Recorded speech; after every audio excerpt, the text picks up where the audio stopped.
It's something you gotta roll something up to. Pour you a drink, maybe drop the top, and just roll with me. Come on. My name is Wes Jones, producer, rapper, entrepreneur, and clothing line designer for my brand Drum Life. We all know that drummers are the heartbeat of the band. So I created this show to inspire people, to show love, and give light to some of the biggest musicians playing for some of the biggest artists in the world today. So come hang out with me on this episode of Hi-Hats. Got a suite at the Four Seasons with a dime piece mixed with Cuban and Puerto Rican. She never seen a nigga do it like this before. Ocean Drive in that Maybach 6 soul coupe. The sun beaming through the glass roof. Louis tennis, crushed linen, diamonds glistening. Money slipping at the same time while I'm spinning.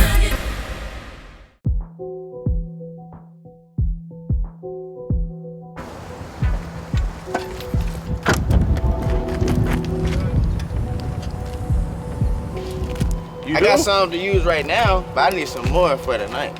Okay. Yeah, I'll run down there then. Yeah. Want me to just run down there and get you a pack? Yeah, Stream 5A. Here.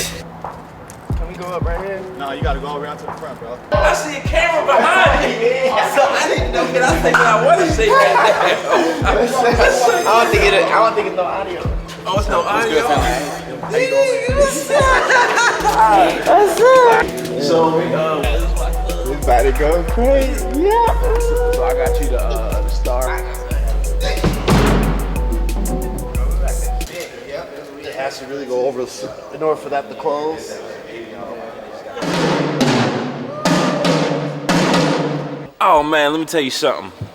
Styx is one of the most incredible drummers on the planet, hands down. He brings an energy to any band that he falls into. Like, let me see. Me and Styx been working together for almost 2 years at this point, and we just had our first rehearsal less than a couple months ago. So even more now, the appreciation I have for him being a music director, it's like second nature. Me and him, we don't even have no discussions like, bet, cool, and that'll be on stage. One of the dopest, that's my bro, man. I promise you, he's one of the best. If you ever get a chance to work with him, he's gonna change your life. I promise y'all. Any side of the fence, R&B, gospel, pop, whatever.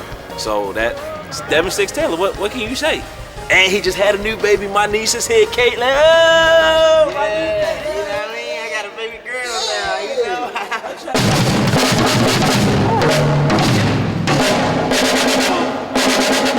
We have 9. Yo, what up, everybody? It's Devon Taylor, aka Stixx Taylor, all the way from Atlanta, Georgia. You did. I've been knowing about Drum Life since about 2013 or 14. And the whole reason why I got with the movement is because, when I first met my boy Wes, he was like a big brother to me, like an OG, you feel me? Like, and it was nothing but love and like a real bond, like when we first met. So that's what made me want to get behind the movement. My dad and my mom introduced me to music. I always been interested in the music though, since I was a young jit, man, since I was little, bro. I'm 26 now. My parents say I started playing the drums when I was like 2. My mom always say, like, when she used to be in the club or at my pop shows, because my pop, he's a singer or whatever. So he had a group, they were signed to like Warner Brothers back in the day. They had a group called Everybody's Brother. My mom would go to the shows and rehearsals and stuff when she was pregnant, and she said that her shirt used to be kicking. Like, well, I used to be kicking, like her shirt used to be moving like this to whatever beat. Grandpa, R.I.P. Pops, he bought me my first drum kit when I was 2. And they was like, ever since then, I've been on it. The most valuable lesson when it comes to being a musician,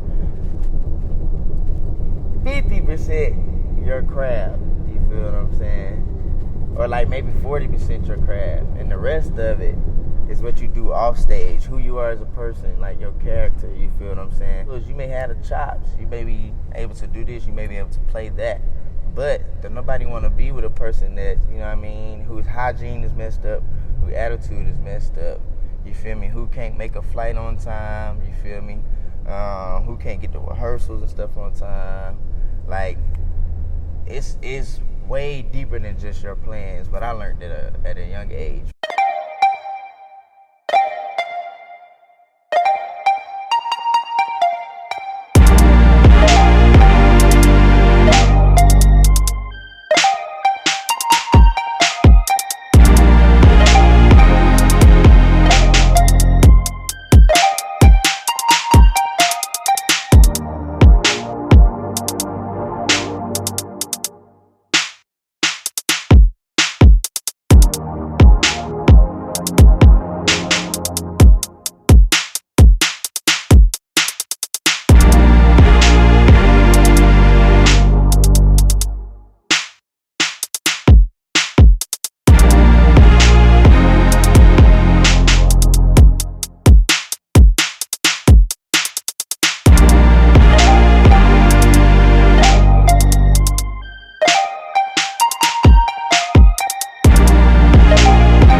Lavo, yes. Oh yeah, they Lavo. Yeah. Listen, this is my favorite cologne.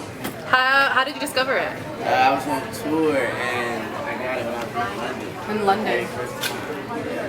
Oh, okay. So how long ago? Because I know it hasn't been around for too long. It's been around since 2006, but it's been so low key. This is in 2016. Okay, so you still do you like? Scent, I like Santal 33 and another 13. Another 13. Oh, nice. I like My first big show. My very first big show that I felt that way was with Music Soul Child, and that was in like 2012. We went to Europe, bro. It was my first time ever going to Europe. It was my first time ever playing with a mainstream secular artist as well.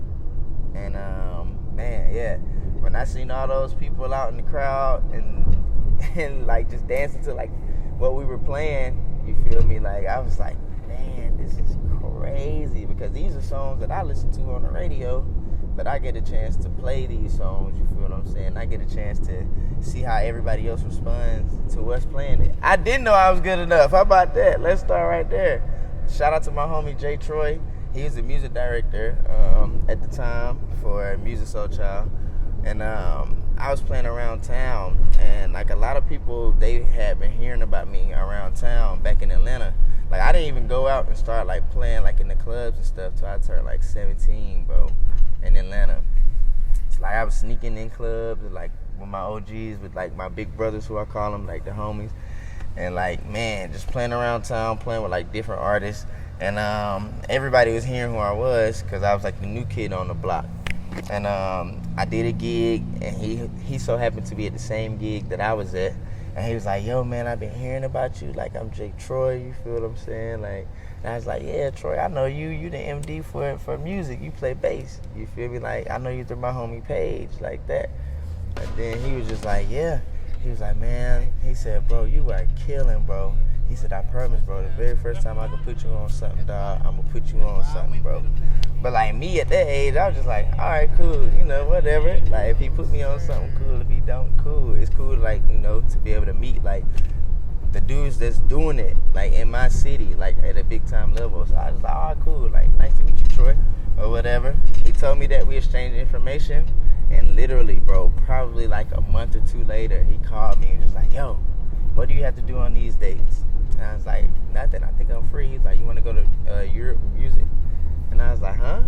He was like, yeah, if you want to fill in for Paige, like Paige can't do some stuff, you feel me? Like, and music about to go to Europe for like 2 or 3 weeks, and I want to use you. So I didn't even know I was good enough, bro. That's, man, now that you have the internet, bro, there's no way that you can't ever say, I can't do this, or I don't know how to do this. We live in a day of age with my generation, bro, where Google and the internet has everything on it. All you got to do is go in and type in, how do I program SPDS pad, or how do I take a sound from my pad and put it on my trigger or something, like anything, you feel me? Like, and another thing is you just got to be able to take constructive criticism and just be able to be open-minded and just listen. Yo, I'm Chris Key.